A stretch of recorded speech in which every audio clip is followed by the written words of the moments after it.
Hello and welcome to another edition of Fired Up. My name's Morgan McLintic, and today I'm joined by Chris Ulbrich. Hey, Chris, how are you? Doing great. Great to be here. Today, we are talking to Nate Martins, who is the marketing partner at an early stage VC company called Foundation Capital. So we'll be talking a little bit about how to work with your VC, Chris. That's right. And we'll be getting his perspective on how 2024 has gone from the VC side, what he's looking forward to in 2025, how he's using AI, and maybe get his thoughts on some innovative technologies for startup marketers. Yeah, I'm interested in diving into that sort of funding announcement process. There was some data announced by Carter recently that 10.7% of all deals closed during December. Obviously, they're negotiated September, October, November, but then they close before the end of the year, and then you've got a gap before they pop up again February onwards. And so for a lot of startups out there, they're going to be closing their rounds around about now, then they need to announce. So this is going to be top of mind for a lot of startups. The end of the year, it always surprises me that I'm surprised because I always slide into the holidays thinking this year it's going to be pumpkin pie and eggnog, and it's always such a busy time. And that's true on the PR side, but it's definitely true on the deal making side as well. So that means if you're closing deals right now, you might be able to squeeze it in December, but really you're looking in early 2025. So let's get Nate's opinions about how to make that successful.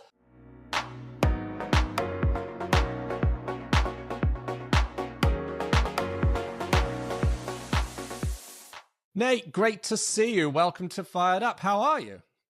Thanks, Morgan. Thanks, Chris. Excited to be here. I'm doing great. How are you guys? Very well, very well. Let's dive in. You're the marketing partner at Foundation Capital, which is an early stage VC firm. Tell us a little bit about your role there. Yeah, so as you mentioned, Foundation Capital is an early stage VC firm.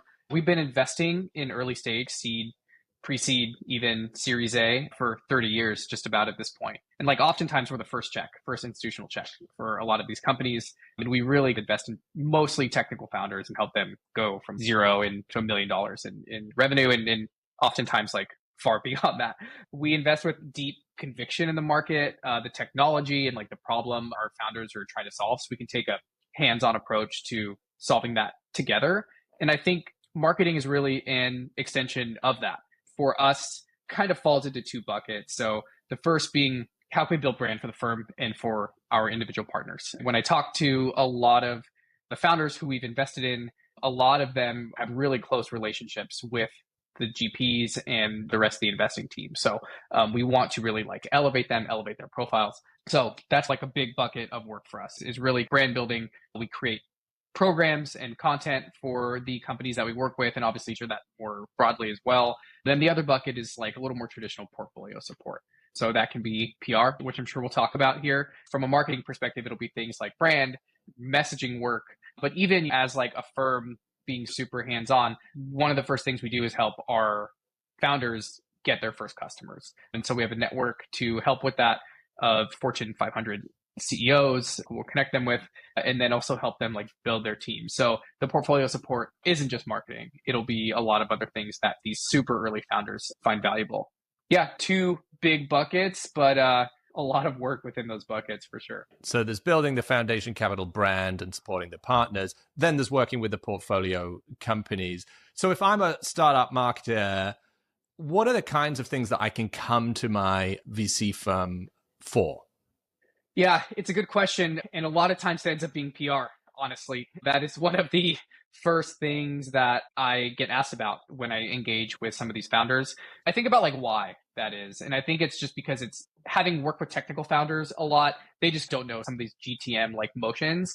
And I think PR is one that is actually far less clear than even, for example, sales or some of the more traditional types of marketing that you can do. I'm preaching to the choir here, but you guys know it's difficult. It is constantly changing. So PR tends to be one of the first ones. Also, because we invest so early, some of the companies will be coming out of stealth. And so that's a large moment. They'll be announcing a seed round or something like that. PR plays a huge role in that. Messaging is also another common one. Again, equally hard to pin down and even less data driven maybe than something like PR. It's how do you tell what is a good message or one that resonates versus not, especially so early on. And I think working with them to ideate, to workshop messaging, and then really how do these things come to life across the different channels. So I've worked with founders on that. And then sometimes too, it's how do we help them raise follow-on capital? Again, because we're investing so early, we'll work with them on a deck for their Series A. And so messaging is part of that. There will be like visuals. There's actually like the asset of the pitch deck. So that's like the three things that I mostly see. I was thinking about this question and I was wondering like what I wished founders came to me more for. And I think it's like partner marketing. So I think the earliest that we can engage with a founder, the better. And like our goals are aligned here, I would say. And again, being a firm that's pretty hands-on, I'd love to work to help establish that message with our founders a little more. Maybe it's just something they don't think about a ton, but just to collaborate more with firms is something I would like to try to do more with our founders. And I'm sure other marketers would too. So in the spirit of that sort of collaboration, you talk about messaging, like, okay, you've written the check. Clearly that's a moment that they want to announce. And we'll talk about the actual sort of funding announcement in a moment. But on the messaging side, what is the actual process there? How hands-on will you be? Will you actually be running like the messaging workshop and providing the sort of message house template and guiding them through it? Or will you just be showing examples of what other companies have done and say, showing them the direction, but not actually doing it for them? Yeah, the honest answer is probably somewhere in the middle. I've engaged both ways, and I think it depends on like the founder too and their appetite to do these types of things and their like knowledge of messaging and marketing in general. I think it's helpful for us to like ideate at the earliest stages because like it can really help from a trickle down perspective once we actually create assets and things that like, yeah, they're aligned. And then they're also, it's like, are we saying something like unique here? Because I'd be working with the founder to ask questions like, what is unique about your technology? Who are your competitors? How do you plan to acquire customers? Like things like that that are crucial to like every aspect of the messaging that like trickles down. So ideally early, and then I've heard of like a W from like a planning process before, so it'll go up and down. And the engagement can be like that, where it's like, we'll start at the top. Hey, let's go through like this messaging workshop. Then you take that, you meaning the founder, and like hone and tighten this. Then it comes back up, and maybe we, to your point, have a brand pyramid, and then it goes back down. So like that's, I think, the best way to engage because the best stuff is going to come from the founder. They know all of this, and maybe it's my job to help them pull it out and codify it. But that's my preferred engagement because like the stuff I say, I'm not going to know. People are going to see through. It's just like marketing lingo. I often wonder, an early stage startup, in order to get funding in the first place, has to have its messaging organized to some degree. If it's possible to generalize, what do you find is most commonly like the next step that startups need to take? What's missing from their messaging once they've received funding, but they need to actually put it to work? From what I have seen, a lot of it is like how that messaging comes to life across like different channels. So one thing I'll talk to founders about is voice first tone. And you, for example, know the sound of your mom's voice. It's consistent. It's always the same, but the tone will change if she's like angry or if she's happy or something like that. And maybe, she'll throw in your middle name too or something. But I think it's kind of like, hey, how do I say this if I'm writing like an email to somebody? How do I say this on my website? And so I think that is like the next step in terms of like, how do I make my marketing like real? The messaging is good, but nobody's going to see, or very few people are going to see the messaging that's in like the pitch deck or something like that. And that's all important and resonant, but there's a difficulty and a difference, like hey, slapping it on the front page of your website that I think tends to be the hardest part. I've seen that from founders at the early stage, even founders at the later stage too. Yeah, that's very common. Or you write it in the messaging doc, and then when you put it onto the website, does it look right? And then they use that messaging in a sales pitch. I just wouldn't use this frame of words. And I like your sort of, like, it's actually the tone. I want to try and get across the same information, but these are different. We're going to use slightly different words because it's contextual to the format. I think what's interesting too is like you understand the tone, but then also understand like the channel too, and what you hope to cultivate with that channel. For example, your social can probably be a little sillier than maybe your sales prospectus emails or something like that. I'm sure you all see this like all the time from like a PR perspective in terms of having a message, hitting it like a bunch for sure, but also what is like the press angle of this too, right? What I'm hearing is lean in early. I like the W, sort of get that help and sort of be set on your right course, get the messaging. You're going to be doing some PR around the funding, which we'll talk about. Is there anything that's sort of outside that, though, that it's not I don't want to say unreasonable to ask, but is there anything that's outside that normal relationship at the beginning that a startup can ask? Maybe like other firms, but I think really like we're super hands-on. So I think ask, and the worst that we can say is no. But I guess some stuff that is a little more like difficult for me to do is the stuff that's really in the weeds. For example, can you help me like write this email? The other one too is, can you get me into this like event or something like that? That can be a little harder too. But from a marketing perspective, yeah, I would encourage like, and I think our founders feel this too, but to come to us and let's like work. We want to be as helpful as possible. I know that's like the VC like cliche, right? Like how can I like add value? But it's something that we actually do not take lightly. So yeah, that's our MO. I would really be curious to hear more about what you said about events there, because that does come up a lot. And there is an assumption that VC firms have superpowers in that regard, and they may very well. But from your perspective, how far do those powers exist, and when can you deploy them? How can you deploy them? What are the limits? Yeah, it probably depends on the like event, I would say. If it's, maybe a larger one, it's easier. If it's a little more exclusive, it's probably difficult. Depends on our like relationship with who's throwing it. But yeah, again, like I just say ask and we'll give it a shot, but you only have so many favors, I think, to a certain degree. And like, do we want to burn one here?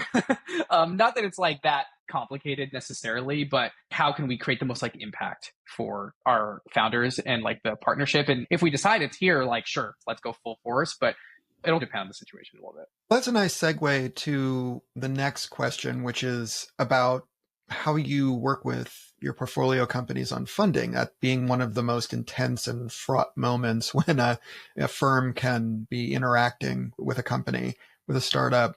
And obviously at that point, you might also be working with one or more PR agencies.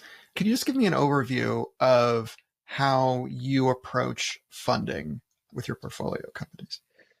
Yeah, I think there's two elements of the engagement. The first one is getting all of our ducks in a row, basically. So I think early on, we'll want to decide if oftentimes we'll bring in either like an individual PR freelancer or like a firm. And we have a Rolodex of highly trusted folks who we work with, and we will engage early with the founder and connect them with these people. There are times when we might lean in a little more, times when we might not. But generally speaking, I would say it's mostly we'll bring in our trusted expert in PR. And then it's at that moment, then we get those ducks in a row. Are we doing an exclusive? Are we doing an embargo? Do you need a quote from us? Can we help produce the press release? And in my experience, we are often not the ones driving the funding announcement, but we are like involved throughout in terms of providing feedback and helping like shape some of the messaging like I was talking about before. And then the other one is like how we amplify it. This is super important. As I mentioned earlier, our goals are aligned here. We want to help you get as much like press as you possibly can for this funding announcement. I kind of have a philosophy in terms of like our own internal approach to this is, what's the story you're not going to read in TechCrunch? You have obviously all of the important funding details in there, and we want to make sure we amplify those and get those across. But I think about it more from a human level, honestly. How did we engage? Like, how did we first meet? What were some of the hard moments here? And I think that's especially resonant for Foundation Capital as a firm, because we work with founders so early. I mean, so many times we incubate a company and we engage before there's any product, before there's any revenue, especially. And so early on, it can be like, hey, we're just throwing ideas back at each other and identifying like the market, what's the problem space, things like that. And so I really want to get those across, because that's some of the unique aspects of the story that only we can tell. We do that together with our founders and companies, but I do think it adds a nice element to some of those harder numbers and facts that you might get from a more like editorial story. And I would guess that in many cases, given the size of the companies you're working with and the stage of the companies, that this is the first time they've had a chance to tell their story to the media, through the media. In some ways, it makes sense. You'd be thinking about their story really holistically, because it's the first time any of it has been presented, and you want to put forward a fully rounded story to pave the way for more coverage in the future. You're trying to talk about who these founders are, what their vision is. It's not a check-in on this company. You're introducing the company for the first time. Yeah. And like you said, there's so many important parts of that, like an introduction. The check is just the handshake, but it's, I don't know, maybe how you dress, how you hold yourself, what do you talk about, like all of these things that are important, like when you step into the room, so to speak. We definitely like to provide as much support as we can as part of that introduction, try to carve out something unique to us. But yeah, at the end of the day, it kind of comes down to like our goals are the same as those of our company, and really being like aligned and like high touch throughout that whole introduction process. A lot of these founders, I would imagine this is their first time working with media. What do you think is the most important thing for them to keep in mind when working through this marketing channel for the first time? This is maybe blunt, but like make people care. Yeah, like a lot of the time, like we'll work with founders and they've been so heads down on their product and the technology, and it's truly like amazing. We wouldn't invest if we didn't think that. But take one or maybe two or three steps back, and there's so much happening in the space. There's a lot of funding announcements that happen. I think the bar, even from a monetary standpoint, has gotten like much, much higher on coverage for those.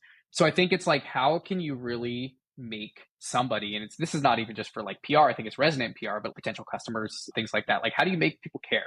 Sometimes founders will come into it thinking like, oh, people are just going to care because the technology is like super cool. I wish that was the case, but oftentimes it is not. So it's like the question I find myself asking most is who cares and like why? And let's really tap into that as part of this engagement. My guess is most reporters would agree with that. I know the famously veteran tech reporter said of startups, your story is boring until proven otherwise. I often think of that in engaging with a new client, how to get over that skepticism. On that note, we talked just now about rules of thumb and best practices, but this tech is constantly ebbing and flowing and changing. And what have you been seeing over the past 12 months about the landscape for funding, especially in this much publicized pullback in the SaaS industry? Are you seeing any changes in the way that companies approach the media and the way the media approach them?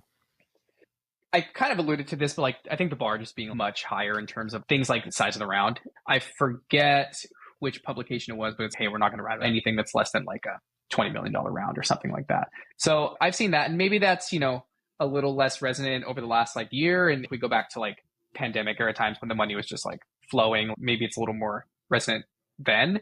But the other point too is like, what is the larger story here again that make me care? And the third, I think I'll say is, especially in the SaaS industry, a lot of people just like tack on AI. What we are seeing is reporters actually like pushing on what that means a little more. Is it like AI native? Is it just some chat GPT like wrapper? And there's just more like knowledge about the value that AI can give to potential customers for these companies. Reporters understand that, and they are asking the right questions in terms of the technology. The bar has been set higher. One of the perennial just tactical questions that PR teams deal with when executing a funding announcement is when you get started. What's your take on that? When should you get the ball rolling with getting your messaging together, getting the press release together? And at what point do you want to be, as the firm, pulled into the process? Like as early as possible, I would say, or as early as you think is useful. I don't think that you should just announce just because necessarily. But if you, for example, you're coming out of stealth, that's obviously a big moment. And I always think like, how can we attach this funding news to something? Are you announcing like a key hire? Is there a large update to your product? And there's a little more of a time-bound urgency to it. I'd say that's a good starting point to create a work back plan, basically. You all can probably tell me actually like how long pitching takes these days. A month, maybe?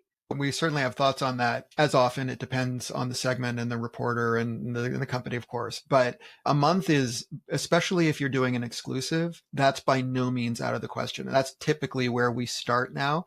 That's on the theory that you might need to give a reporter a couple days just to check with an editor, confirm, take the pitch on board. And obviously, you're not pitching that to multiple reporters at once because it's an exclusive. So it might take you a week to go through 2 or 3 people, depending on how hard you're pushing them.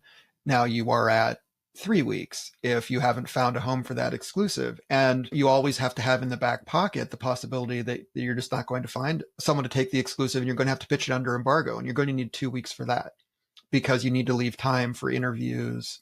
In reality, 2 weeks before the news goes out is more like a week and a half because you need to leave some time for back and forth and revisions and interviews and so on. I think a month makes a lot of sense. That said, I do find that reporters tend to click in, if it's an embargo, they tend to click in at about 2 weeks, and especially at 1 week. But 2 week is where you get the most signal back from an embargo pitch. Obviously, with an exclusive, you're having a totally different conversation. You can engage a lot earlier, but I would not prefer to start pitching any later than 3 weeks out.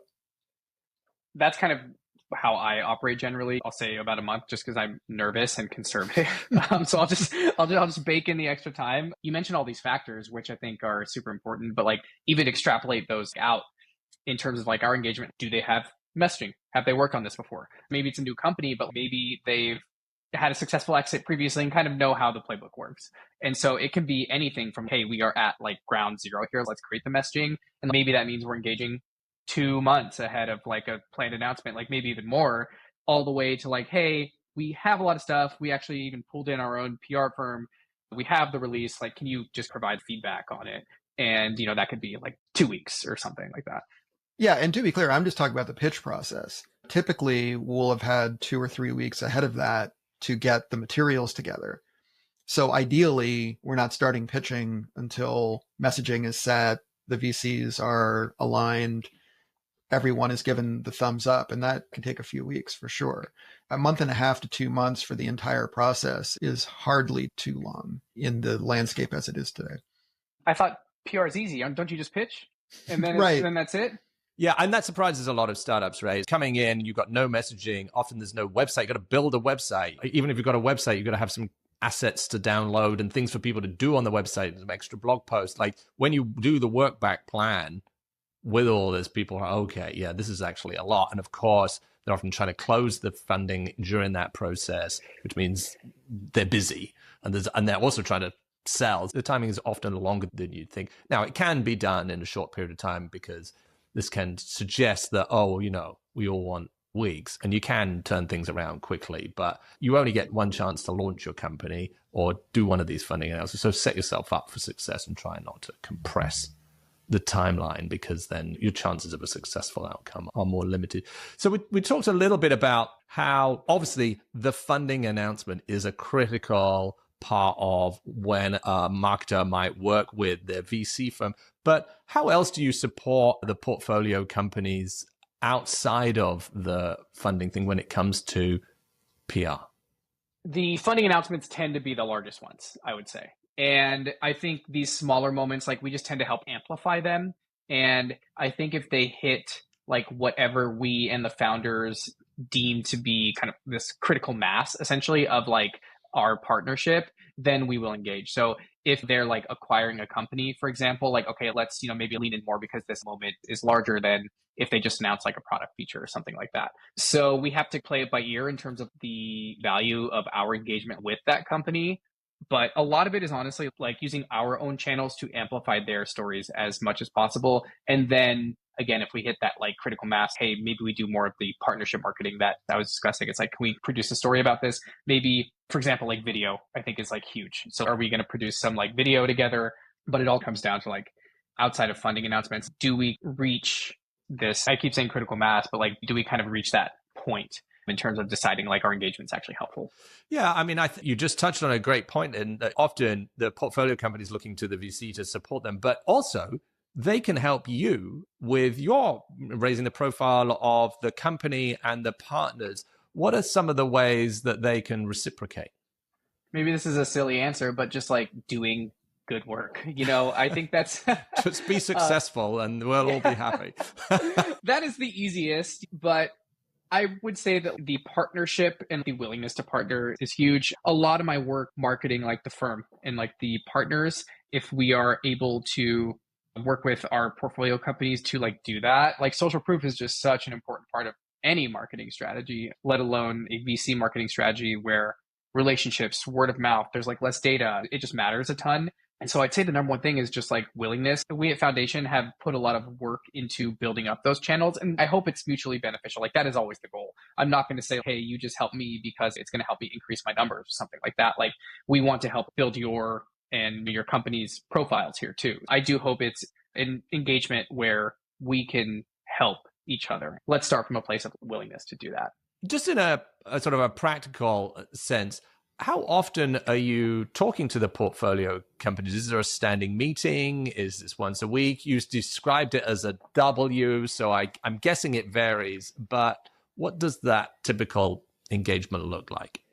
Often it'll be like when they need us for the most part. And as I mentioned, we tend to take a pretty high touch approach, and like marketing and even more specifically like PR, they're going to want to engage in specific moments, essentially. So no like standing meetings or anything like that. The line is always open. And so I'll get questions from founders about, for example, I have a lot of experience in content marketing. So they'll say, hey, can we talk about your building a content marketing strategy? And if we think that's like useful for the business, sure. And we'll hop on a call and do that. But it's mostly like a door always open policy. And then if we decide like, hey, there's something big coming and you all need help, then we're always here. On that note, I'm guessing that because you're working with such early stage companies, they're looking to you a lot of the time for advice about not only how to do what they know they want to do, but what they ought to be doing that they haven't even thought of. So, looking out ahead or getting close to the end of 2024, what trends are you looking at in marketing and maybe advising your portfolio companies about and suggesting maybe they want to dip their toe in? Yeah, and it's going to be unique for every company probably because like the way that I engage most often is a first understanding of like how they acquire their customers. And then I think like the marketing strategy will be tailored to that. But more broadly speaking, it's just like video. That from the marketing perspective is I think just so important. Like one thing I see right now is like on LinkedIn, for example, is turning into a vertical video platform. You can see in terms of the suggestions, we've obviously are experimenting and learning here as part of this process as well. But the importance of video is like the highest value asset that you can actually capture. And the reason for that is because if we create a video, let's just say the video sucks, the quality's bad or something, we still have the audio and we can use that. And let's say the audio quality sucks. Like we still have the transcript and we can turn it into a piece of content.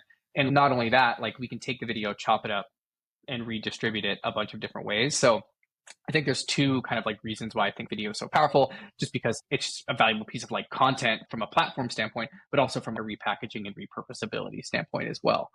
I get questions about SEO as well. I just don't know where it's headed. I have like theories, but with the impact of AI, I just wonder like how valuable SEO as a marketing channel is going to be. There's like the meta questions like, hey, are people going to be like Googling things less with a tool like Perplexity or something? Like I find myself doing that. Like I probably Google far less than I did a year ago, let's say. But even once you're actually on Google as a platform, look at the AI suggestion or the response that it gives you is the top 3 position, which is the holy grail in SEO for the past however many years. Are people going to scroll past the AI suggestion anymore? Are 2 and 3 even valuable? I don't know. And I think people want the information faster and more directly. They don't want to have to sift for it. So I get questions about SEO too. And that is one where I'm like, I don't know if it's worth the investment just because of like AI changing that, to be frank. Right. And then there's that whole other twist about AIs building in web search into their, or ChatGPT building in web search into their responses. And you can force it or you can let it decide whether to run it. But we're certainly seeing in just our own internal work that more and more, even if you tell ChatGPT not to do a web search, it will decide sometimes to do it anyway. And then, of course, when it does the web search, it can cite sources. And at that point, it really is presenting links to the end user that could conceivably drive traffic to their blog post or so on. I know that content that we've created is showing up in ChatGPT. So it does raise the possibility that SEO is going to need to evolve, or it seems that way, that SEO is going to need to evolve to a world where you're still getting presented with links, but it's being intermediated through something like ChatGPT or Perplexity. And maybe it's going to be more of an evolution, but it's certainly something we're keeping an eye on. It's so just pervasive, like everywhere. And I think that one additional point I would add is that AI kind of like enables everybody to be like a content creator. And this is obviously text is one way to do that. More and more it's images, it's like video as well. How can you as a founder, or like maybe even more specifically a marketer, develop your brand in a way that feels unique, and also develop your taste and the discernment of what is good versus what is bad in a world where just about everybody can produce this content is actually going to be like what rises to the top, maybe even more than it used to. The ability for everybody to create these things is like awesome. It's great. The barrier to entry is like so low, but like the flip side of that is like you're going to have to do more work to stand out, and you're going to have to hit that message a lot harder. You're going to have to decide what is good, what is not good here. Where's our bar sit? And there's no answer to that besides just doing it over and over again, trying it. But that is something that I'm like thinking about front of mind from a marketing perspective as well. Yeah, that's interesting. And so when you say video, it sounded like the example that you were thinking about was a video, like a customer case study interview where you get a video. You could either get the whole video and you could chop that up, or you get the transcript or the audio, compared to a 60-second sizzle reel that they might put on their homepage or something. Is that the kind of format that you're thinking of, or are you thinking about advising founders to maybe they should start their own video podcast or do a video series? What's the format? I'm not going to take credit for this idea. My former boss at marketing, Camille Riggets, the head of marketing, and she started the First 100 View, just really amazing person. She has talked about the value of seeing someone's face and the delivering a message or a story through like a face. I think that in a world where so much is becoming like digitized, even, you have like fake AI characters and stuff, that feels more powerful. So yeah, Morgan, to more directly answer your question, I am thinking of these like testimonial videos. And it can even be something like and we used to do this at Notion too, like akin to like a Loom of, hey, here's our new product that we're announcing. Let me walk you through it and why I'm excited about it. And it can be a split screen or something like that. That to me just feels stronger than a video you might whip up on like Sora, or even just showing the product like itself. There's just such a human element to storytelling here. Yeah, and very cheap and very easy to do. There's a low barrier to entry to doing a Loom walkthrough of your new feature or a quick, interview with a customer. That might even be a better way to go, where that is more like thumb stopping than something that is like super highly produced. Like that lo-fi feeling like might actually stop you in your tracks more than like the hyper polished AI video or something. Yeah, definitely. And we often see that, for companies with an open source motion or targeting developers, where they're after the information, they're not after the production. Anything that looks too overproduced, actually, people could bounce off that. I'm with you on that. And you'll get better at the production. You've got to just start. So just as we wrap this section, any final advice that you are giving to the marketers at your portfolio companies?